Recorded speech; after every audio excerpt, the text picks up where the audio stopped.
Yes. The exact same laughter received every time he told him.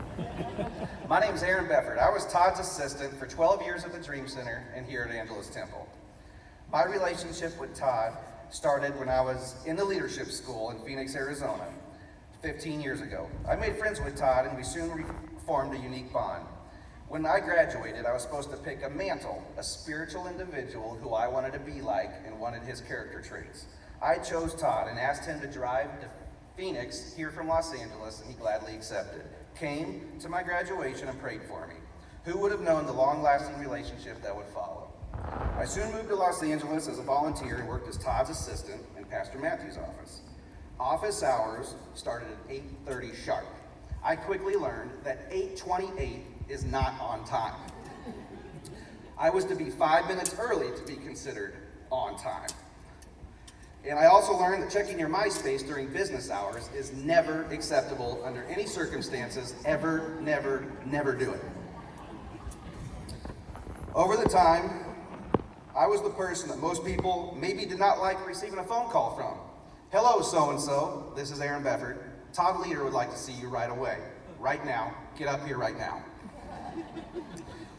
Todd faced hard decisions every day at work, but I always saw him bring the conversation back to people. He often fought for the underdog and helped so many people over his lifetime. Todd believed in me so much as a 20-year-old kid, bringing me into executive-style meetings to be the secretary, having no idea what I'm doing, interrupting, asking dumb questions. Many of you are out there today and know this, and Todd would coach me along the entire way. Todd was like a celebrity. I would be confident every person in this room has more than one Todd story. I have dozens. Todd told me about the way he became Pastor Matthew's assistant. He was a full-time volunteer at the Dream Center, and he noticed somehow along the way how dirty Pastor Matthew's office was. Completely filthy, his words, not mine. Todd snuck into his office every night around midnight to clean it. And he did this for several weeks. And he told me one night Pastor Matthew popped in at midnight and caught him with a Windex bottle and a paper towels in his hand. He for sure thought he was going to be fired and kicked off campus. The first words out of Pastor Matthew's mouth were, "Do you know how to write a letter?" And Todd said, "Yes, I do." He wrote a letter for Pastor Matthew that night and quickly moved into the office next door to become his full-time assistant for over 17 years. And Todd always found himself in a place where he could help, or point out a light bulb that was out, or a chipped piece of paint. Needless to say, his attention to detail was like no one else's. Like other people have said already, Todd's currency in life was relationships with people. I can remember conversations with him when he would just sit around and talk about how much he loved his friends. For some reason, when Todd would compliment me, it would mean so much. And over our time together, he complimented me a lot, he corrected me a lot, and it all meant so much to me. We were very close in our work life, in our personal life, and so many things. And I'm truly thankful for Todd, and so many countless people in this room who I know Todd loved dearly.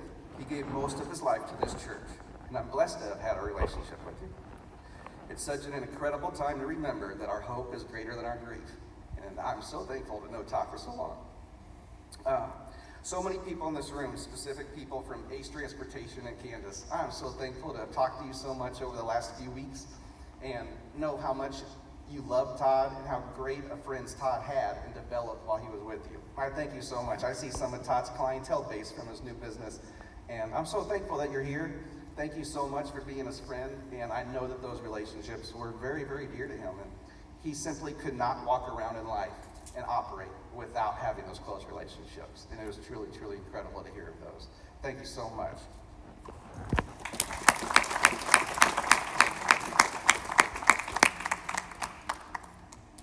I would like to acknowledge this video tribute from a man by the name of Aaron Jane. When I first started the Dream Center, there were two people that literally came into this world in the beginning stages. Back when really a lot of people would never want to be a part of the beginning stages because we had nothing. But Aaron Jane came along, was the first volunteer. Really, one of my second full-time volunteers to come along was Todd. And I just thought that someone from the very beginning, the first guy to sleep on the floor of the Dream Center, Aaron Jane in San Diego now, to give a tribute to a man that he worked side by side with at the early years of the Dream Center. So this is a tribute from Aaron Jane. Today we are celebrating the life of somebody that I love with all of my heart. For so many years I knew this man, Todd Leader. And you know, as a Christian, we don't grieve as people like the world grieve, who don't have hope. We grieve as people with hope because we know we're going to see Todd again. The miracle was Todd found Christ in a very radical way right here at the Dream Center in Angelus Temple through the life of Pastor Matthew. I remember that one weekend when we were standing outside. It was the old gymnasium back when we used to have church at the Dream Center gym. And we're standing outside and we're getting ready to go to Phoenix for the pastor school, it was called back then. And Todd was kind of wandering around aimlessly, and Pastor Matthew, with such an incredible heart, just said, "Hey man, what are you doing?" And he said, "Well, I don't know." He said, "Why don't you jump in the car and go to Phoenix with me?" And spontaneously, Todd literally jumped in the car with us and drove all the way to Phoenix, no clothes, nothing, and stayed with us for 3 days, just kind of sleeping on the floor in the hallway of our hotel room. It was just the craziest scene you can imagine, but it was that became the catalyst in his life for him to find Jesus Christ. And you know, I'm just so grateful. There's so many people that have been saved through this church and through this ministry. But Todd was somebody that was very, very remarkable. I remember my first time personally meeting Todd. I was about 20 or 21 years old. I was the youth pastor at the church. So I'm a very young youth pastor. And Todd was not religious at all, did not grow up in church at all, didn't understand prayer, didn't understand God. And he had some friends in our church, a young couple.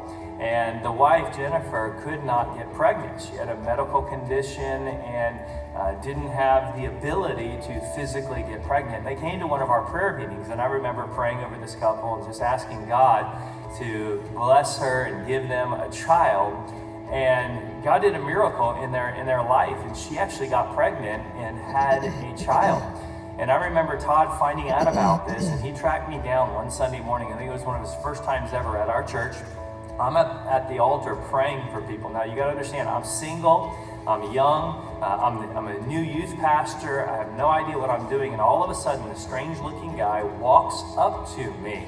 And if you know Todd, he can get those really big eyes, and in front of everybody he shouts out, "You got my friend's wife pregnant." I looked at the guy and I was like, I don't know who your friend is, and I didn't get anybody pregnant. I was scared to death I was going to lose my ministry right there. And Todd literally followed me around for about a week, thinking I had some kind of, supernatural or mystical powers, like I was a guru. It was the funniest thing, just that whole experience. And then to see how God absolutely transformed his life. From that moment where Pastor Matthew just opened up his arms to say, "Hey, come to Phoenix with us," to watching the growth in his life and just the difference he made for so many years serving at the Dream Center. All I can say is, man, I love that guy with all of my heart. We are going to miss him so much. But I'm so glad that our faith is in Christ, and because of Christ, we are going to see Todd again one day. I love you all. I wish I could be there with you today. All my prayers and blessing are with you. So many beautiful tributes. Isn't that wonderful? And I think the reason why these tributes are flowing so freely is because it just flows out of a beautiful relationship with an incredible man. And as I walked in here, this wasn't on the plan, but there is somebody who's also impacted not only his years at the Dream Center, but with Ace Transportation and this wonderful company that really took him under his wing and to rebuild another part of his life that was very, very special. And the moment I heard that Todd would be working and driving limousines around, taking care of people, I thought there is nobody better for the job, because we saw him do it every week, for every Thursday night, for every speaker for all these years. And I was just so shocked to see Neil Warren, that's here today from eHarmony. And the only reason why I say that, the CEO of this company, I just, not like he needs any kind of accolades for what he's accomplished in life, but just to let you know that a man like this would come to Todd Leader's memorial service. It shows a lot about the man that Todd was and the people that he impacted. And I just asked Neil, if you mind, to come up and share. And really, he kind of shares on behalf of the transportation company as well, really, at this era of his life. And I felt bad asking him last minute, but I just felt he needed to say something here today. Would you welcome Neil here today as he comes and shares how Todd impacted his life in the Palm Desert area?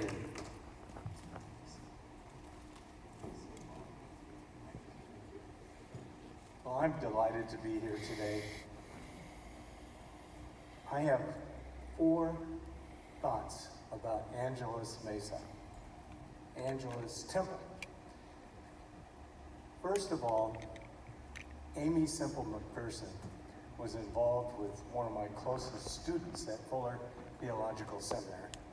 And the student's name was Edith Munger, one of the great persons I've ever met.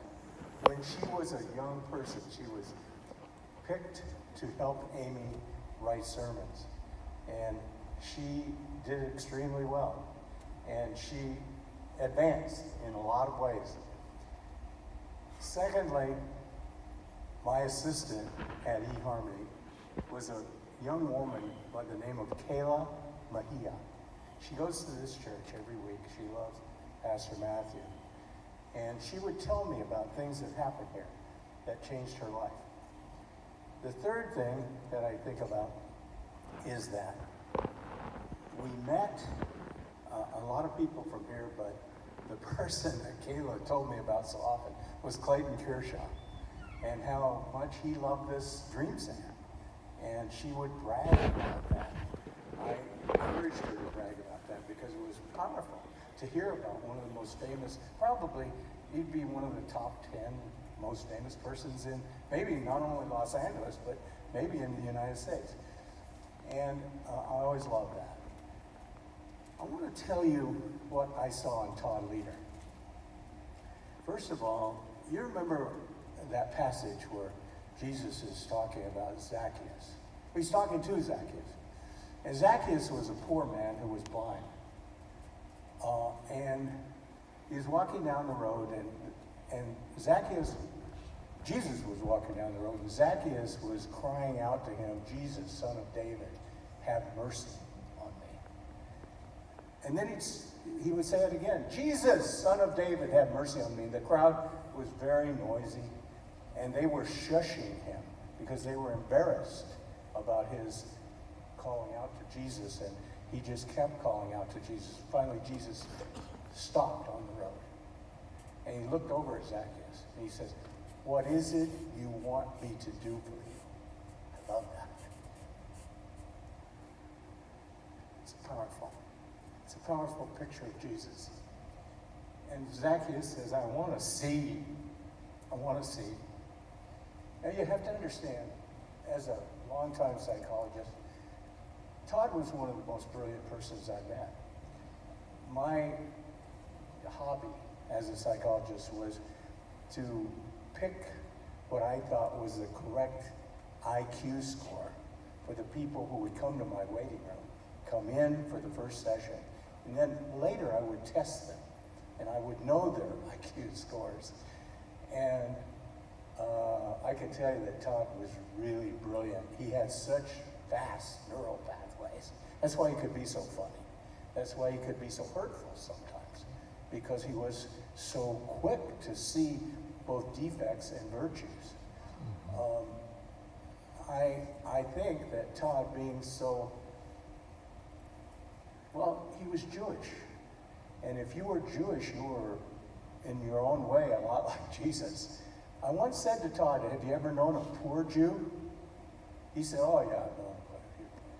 I said, well, I've never known them. I've never known a poor Jewish person. And then I said, have you ever known a dumb Jew? He said, oh yeah, I've known all those. I said, I've never known one. Because there is a quality in Jewish people that I think is the reason they've moved right to the top of the heap, but they've always been troubled with people who were jealous of them, hurt by them, and all the rest. Todd had those qualities. As a Jewish person, he had some of those qualities. But he was just brilliant. And I thought it was so wonderful that he ended up like Jesus did, you see, in a place of such power as Matthew's assistant.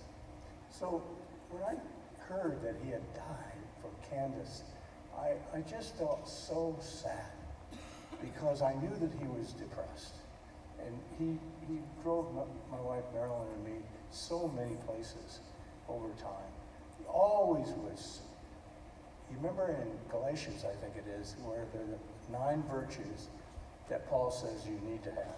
Love, joy, peace, patience, kindness, goodness, faithfulness, gentleness, and self-control. And give Todd enough time, and he had all 9 of them. But you had to give him a little time sometimes for him to come around to those. So I greatly appreciate him, and I do appreciate the fact that we will see him again. That's our faith. We don't know in what form, but we will see him again. And we will be able to talk about this service, and we'll be able to say, wow, what a difference you made in your life. We're so uncommonly grateful to him. When Todd said to me one time, he'd always come 10 minutes, 15 minutes early to pick us up out in Rancho Mirage. And you have to understand, I didn't at first know he was even a Christian. But we talked with Todd. He sets his speedometer on the speed limit, and he never goes a mile beyond. I mean, so if there was 65 mile zone on the freeway, we go 65 miles, and not 66. But the great thing about Todd is that he always had time to talk. And he would say to me something, I don't know if this sounds bad to you, but he would say to me, you call me whenever you want to go someplace. And even if I have other people, I'll make sure that you get put first. He made everybody feel like they got put first in his life. And I loved that. So I come here today, I wouldn't have missed this. I come here today to tell you what a great church you have. I've listened to Kayla so many times tell about coming here, I think, on Wednesday night, or you have a service during the week, and on Sundays, and she's told me how much you love people and how much you care about trying to help everybody have a great life. I commend you for that, and I tell you, it's not anything that we take lightly with Todd. He was God's assistant. He cared about all things that had to do with God, which is all human beings, the smart ones, and the not so smart ones, the rich ones, and not so rich ones. Just a great, so grateful for the chance to say that.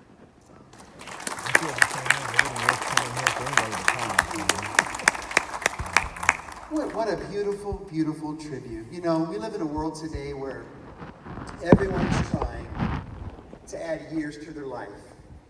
But not many people really add life to the years of which they live.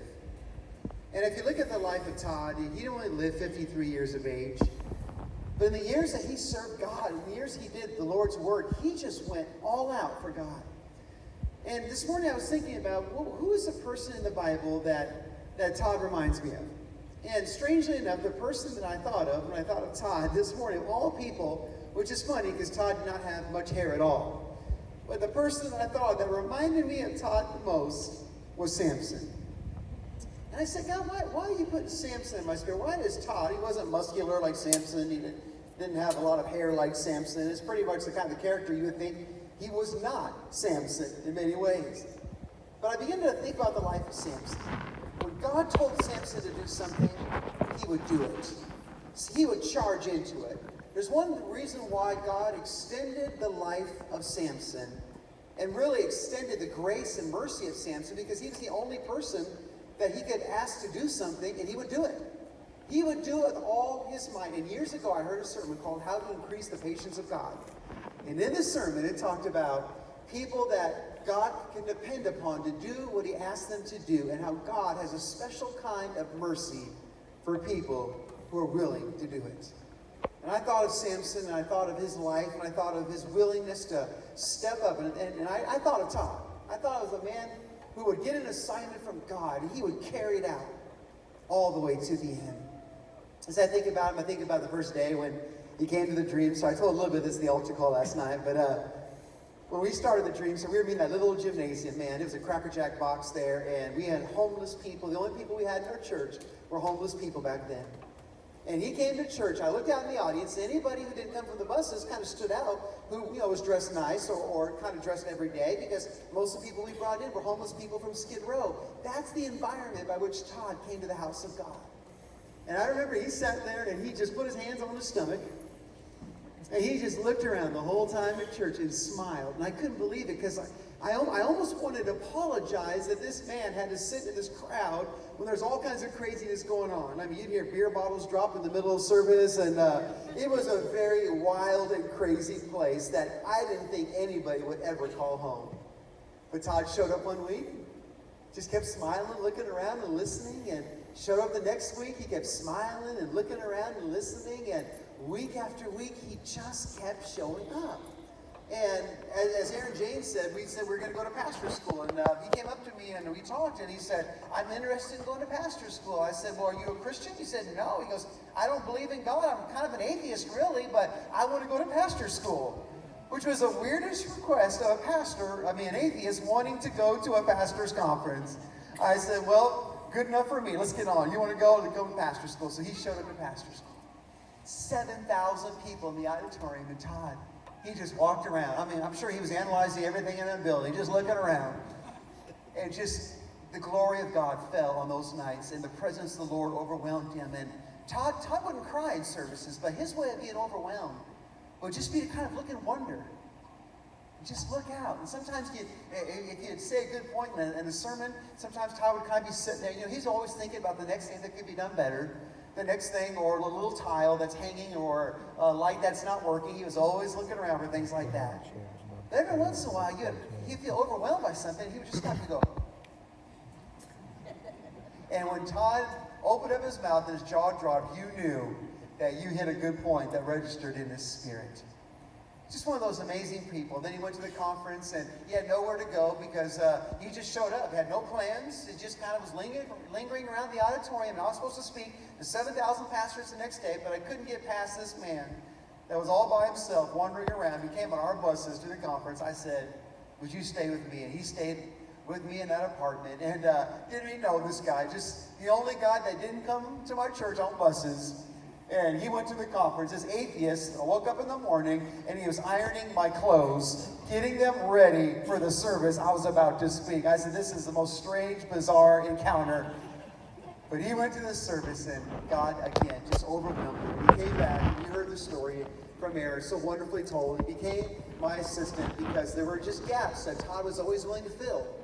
He was always willing to step up. And I think about his life, and 53 years, and I've been greatly sad that he's not with us anymore, but I really believe, because I know that Todd had so many physical limitations.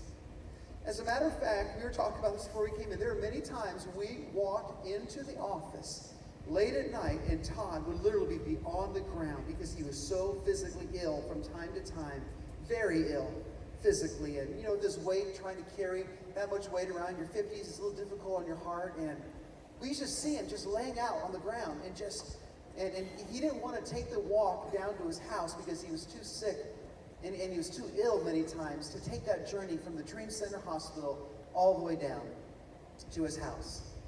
And many times we stepped up over and over. I think the thing that probably offended Todd the most was when we kept trying to take away responsibilities from him to try to save him and to protect him. Because he loved this place. He just felt that there were nobody who would care more. And he took offense when anyone tried to take away any responsibility from him because he believed that any responsibility taken from him would be given to somebody who would not love the place as much as he did. And I believe it from the core of my heart. There's nobody in the world who ever loved a place more than Todd loved this place. Amen. That's right. Day and night. The Dream Center is called The Church Never Sleeps. The 24/7 church. And that's a great tagline, and that's pretty much true. But Todd is the only person I think we'll ever meet who truly lived his life waking up from a nap, and boom, he'd be right back into assignment. If he got a 2-hour sleep, he would wake up and he'd be right back on task. It was the most stunning thing that we have ever experienced, somebody who truly gave his life for the glory of God. And I know that we live in a world where we need to try to restrain people and hold them back when they're working too hard. To be honest with you, with everything in our soul, we did everything we could to try to hold them back. But could it just be that God just sent someone into our midst for 2 decades that literally helped build the house of God? That maybe God just wanted to show us what it was like for somebody who was willing to take any assignment God gave him and with all of his heart and all of his soul to do it. Amen. There are people in life that I call pendulum swingers. There are people that are a little bit on the extreme. And sometimes you need people on the extreme in certain kind of areas to bring back people that are on this side. Maybe people don't live their life with passion, serve their life with passion. And you need some of these people, like the Samsons on the extreme, to kind of bring the other people back somewhere to the center. Todd was one of those monumental figures of an individual, one of those people who literally swung the momentum of the Dream Center in a direction that forever will redefine this place. What he did is he set inside a desire and a love and a passion for the work of God that was so incredible that today it lives on through people like Ken Kraut came up to me before service and said, I learned about excellence from Todd. Everywhere that you go, the legacy of a man who gave everything that he had literally is everywhere around the Dream Center. From the order and discipleship, Todd had his hand upon that. From the kitchen, and people like Israel Martinez, who run a phenomenal kitchen, Todd has something to do with that. All you have to do is look around the Dream Center, everywhere.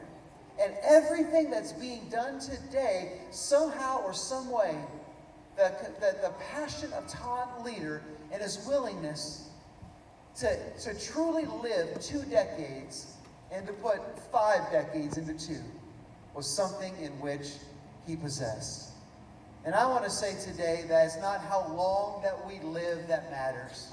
Because really, a day is nothing compared to eternity. It doesn't matter how long we live, but it's the life that we add to those years, not the years in which we live. And now today, we look back and I can almost feel really Todd's presence in every part of the Dream Center. Because when you look back, there's a lot of people that would like to come and join a ministry when there's success and there's momentum.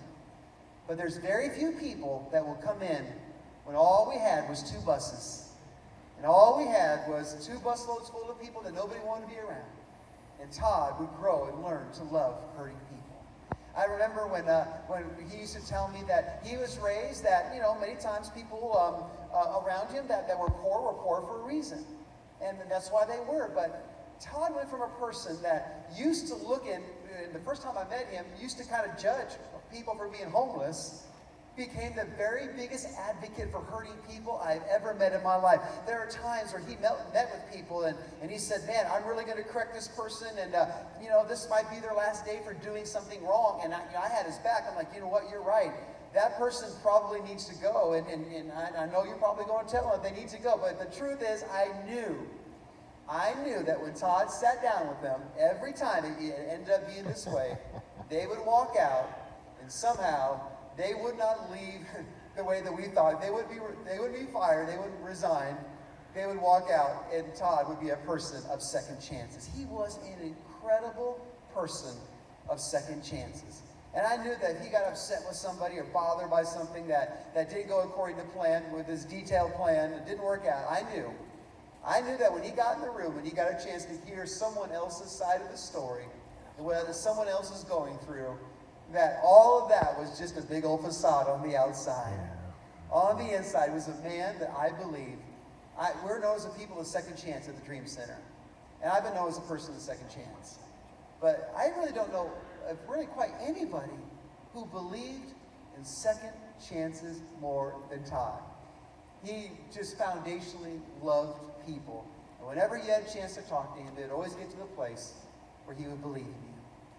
And this is a very special day. I look around here and I see Jed and Donna and the Tadlocks, and look around, people drove so far to be here, and I'm stunned, overwhelmed. The Carries and just everywhere. I'm looking at these people who took precious time to be here to honor a servant of God. And this building has had some of the greatest memorial services known to mankind, kings and leaders and Dynamic people all have had funerals in this place. But today, there's no one that's greater than the servant. There is no title that's greater than someone who serves in the shadows of the unknown and blesses people and loves people when no one else is looking. That fixes someone's computer in the middle of the night just because they want someone else to be happy. Who carries a big old bag, as was brought here today, where everything under the sun is in that bag because he just never knew when somebody might need something. Whenever it seemed like I was thinking of anything.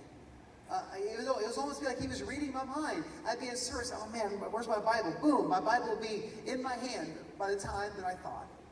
It's called a person living their life with their head on a swivel, looking for ways to be a blessing. Amen, amen. As my dad used to say, if you live your life with palms up, you'll only be happy Christmas time and your birthday. But there's a way you can be happy 365 days a year. That's called living the other's life. Amen. And I can't tell you over and over again how many times Todd has stepped up and provided a solution to a need that we didn't even know that we had. But he lived his life finding a need and filling it, and finding a hurt and healing it. And all of us are here today because of this inspirational man who told us that we should never ever have a memorial service in his name. Too bad, because today all of us are going to take a piece of Todd's legacy. We're going to grow, we're going to learn. And one day we're going to look back and we might own 1 hospital, 2 hospitals, 3, we might own 20 hospitals in the city doing what we do, and it'll all be because somebody paid the price in the early days. Somebody stepped in and they stood in the gap, and there were many during this season. And I just want to say thank you all for being incredible supporters of Todd.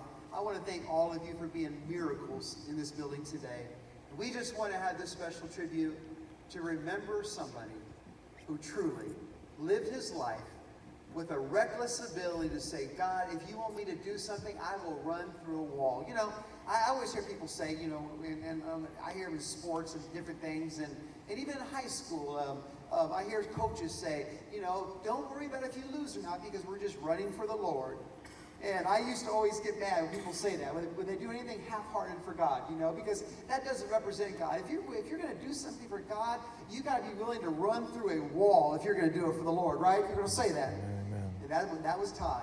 Because he did it for the Lord, he was willing to run through any wall, leap over every obstacle, because he loved his God and served his generation like David by the will of God.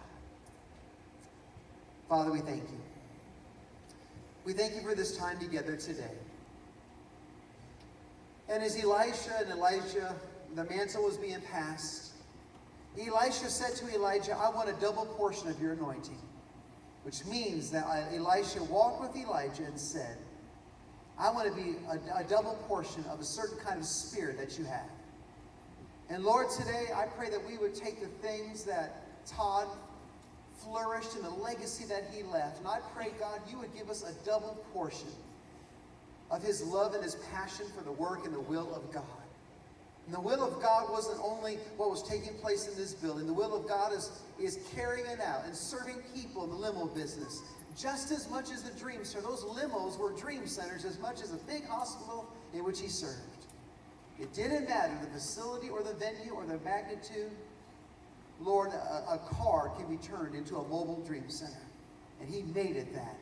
And he built this place, Lord, with his passion and his commitment and his heart to serve. And we thank you today, Lord, that we would capture a glimpse and we would get a double portion of that kind of spirit. In Jesus' name. Amen. Amen. I want to thank you all for coming here today. Special friends, Phil, Dana, I can just go on and on. And we love you all, and we're just so honored that you are part of Todd's life. And together, next time you walk in the Dream Center, just leave with one thing. Next time you walk in the Dream Center, just remember of that man who carried that bag, who walked around looking for ways to do good. God bless you, and thank you for attending today.